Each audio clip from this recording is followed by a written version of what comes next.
Glaczio finished his analysis and winked at Cheyenne. Well then, little angel, let's get started.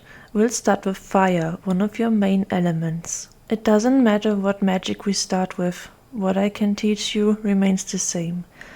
Because I don't use Umbraura. But the technique used is basically the same as far as I know. At least that's what Atropax claimed. So listen carefully. To cast a spell, the highest concentration is required. At some point you are automatically concentrated, but you are still at the beginning, so you really have to make an effort, yes? At first it will be easier for you if you block out all your surroundings and all sounds, but later in real fights you will have to be focused on everything again. Remember what I taught you in Saralay. If you fight with magic and weapon, you will have an advantage, but you will have to pay twice as much attention and be even more careful. You are obliged to perceive your surroundings completely and in the smallest detail, but at the same time to concentrate on fighting. Why? If an enemy attacks you from behind and you are too fixated on a spell, you won't notice it, because your instincts are distracted by the magic. But now we are still in the training phase, so for now concentrate only on the spell you want to cast. One day you will be able to master magic and martial arts perfectly and still be aware of your surroundings. I'm not worried about that. For the chosen one, this will be child's play. It's in your blood. Cheyenne listened carefully, but she wasn't sure if she would ever become as good a warrior as Glaczio believed. However, he seemed to be very convinced and she nodded only timidly. Then he continued.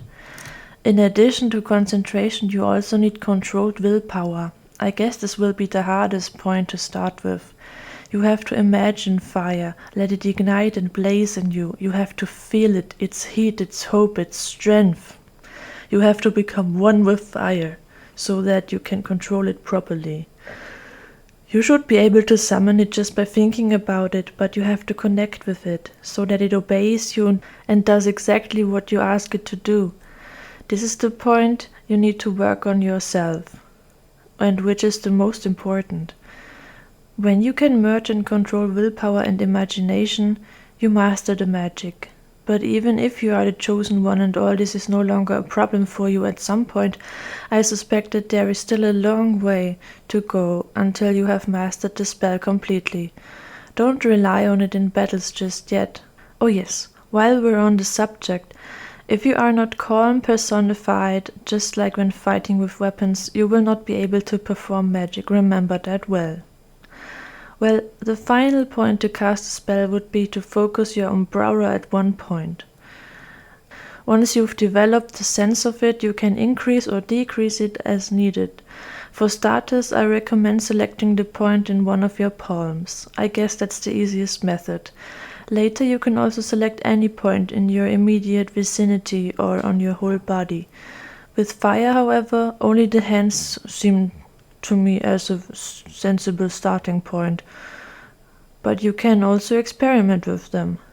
You may find a technique that is truly beneficial and effective when the fire starts from a different place. That would be the basics so far. Oh, before you wonder, elemental magic does not require magic circles. These only appear when luminium structure is converted. Think of my healing and ice spells as an example. With elemental magic, you are only surrounded by a slight glow that is almost invisible during the day, or rather a faint glow that is reminiscent of the respective element, in your case fire. Your eyes will start to glow in the eye color, but once the spell is forfeited, they will return to normal. Don't worry, during the day this condition is difficult to see, and your vision is not impaired at all. Well, then give it a try. But please stand in the direction of the lake. If anything should not go as planned. But to be honest, I don't think that you can start a fire at the first time. Well, we'll see. If I have understood correctly, I am supposed to change the Umbraura frequency to fire elemental magic within myself through willpower and imagination. I have to be focused and calm and focus my strength on one point. that's quite a lot at once. Hopefully I can do it. Well, somehow it will work. I just have to believe enough in it and keep trying until I succeed. So, start a fire with a spark of my own umbrauro and keep it alive with ambient umbrauro and control its strength. Well then, let's go. Glaczio stood next to Cheyenne, keeping a little distance. Hey, is the coward afraid that he is about to be burned? My own spell shouldn't harm me. I conjure it. It's therefore a part of me, so to speak. But wait a minute, Glaczio's element is ice. Maybe that's why he prefers to keep the distance, because he may not like fire very much and it might hurt him more than other elements.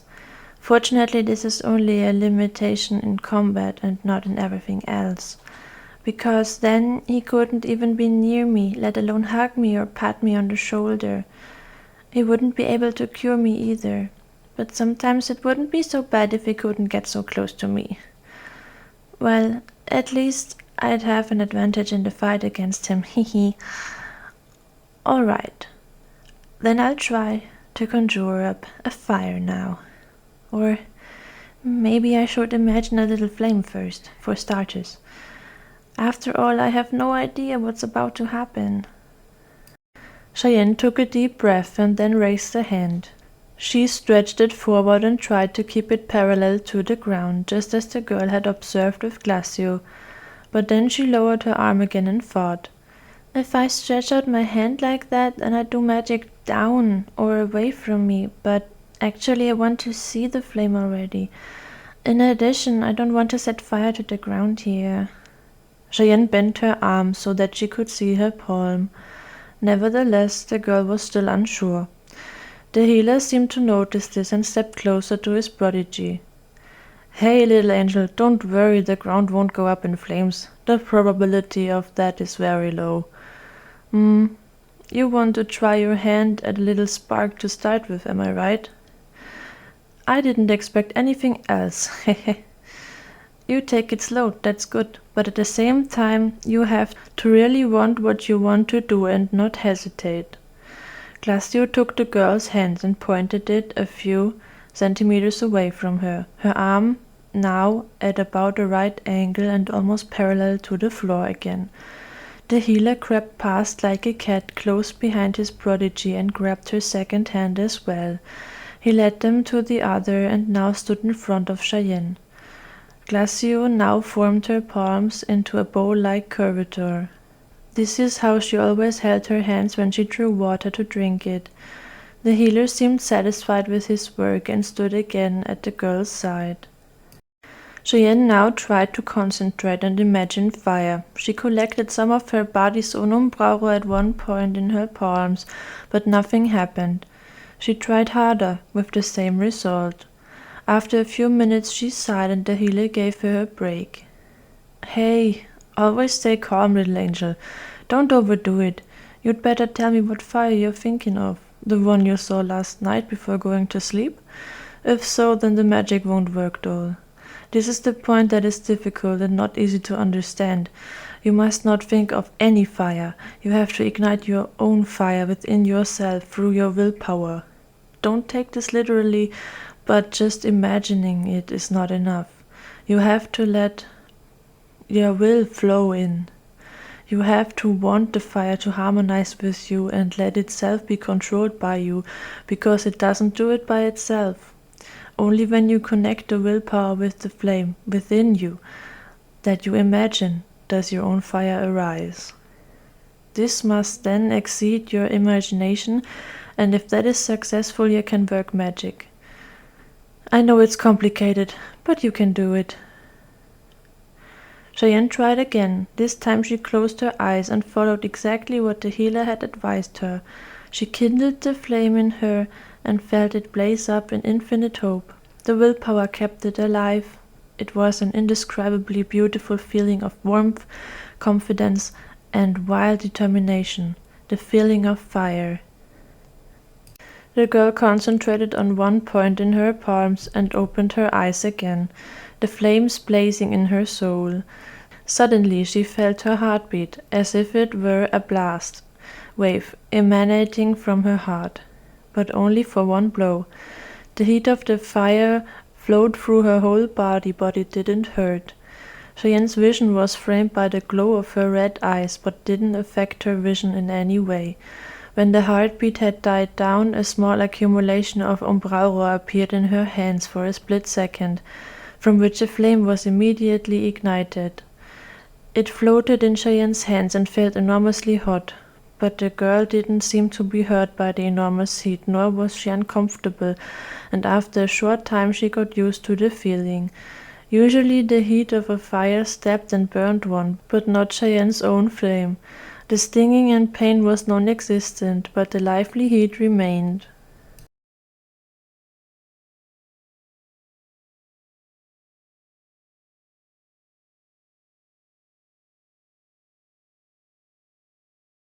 It was an incredibly nice feeling for the girl.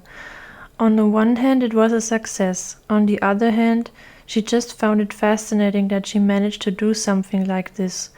For her, this moment was indescribable, and she felt even happy, and forgot for a few seconds that she held the fire. Her worries and hope flew through her, but after a short while she could no longer control the flame and it went out. Only now did Cheyenne realize how much energy this magic had cost, and she was slightly exhausted. Glaczio put an arm around his prodigy's shoulders and hugged the girl. "Little angel, that was truly impressive and amazing. I honestly didn't expect that you would be able to conjure up such a controlled, beautiful, small flame on your first attempt, which will last so long. Now you should take a little break, because at first you are not used to dealing with magic. It is very exhausting and tiring. I think you have understood the principle, and if you want, you can conjure up a flame again and again during the rest of the day, or try your hand at other elements. The same principle prevails. However, don't forget that it's exhausting, and even if you should learn it, don't overdo it, right? It would be advisable that you are well rested and at full strength for tomorrow, but knowing you, you will take it slowly anyway. Right now you're probably full of energy, but in a few seconds reason will return and you'll listen to my words. I'd bet you." "I'm really proud of you, little doll. If you want to know anything else about magic or take advantage of my advice for summoning, you are welcome to ask me. I will do my best to help you. If you allow, I would also squeeze in another training session after the visit to the elders. Until then, just practice a little on your own. After all, I can't always be with you and stand by your side when you're struggling to give you advice. Of course, the brave, powerful hero always tries to be at the service of his noble princess and protect her whenever he can. He would like to impress Her Highness so much that she might give him a kiss in the end." "You did really well, little angel." The healer put on a friendly, kind look, then he smiled and loosened the grip. Cheyenne was happy about all the praise, and that she had managed to conjure magic. She thanked Glaczio from the bottom of her heart. "Thank you very much, that's brilliant. Magic really feels wonderful. I will work on it, so that I can do soon magic as well as you. Thank you so much."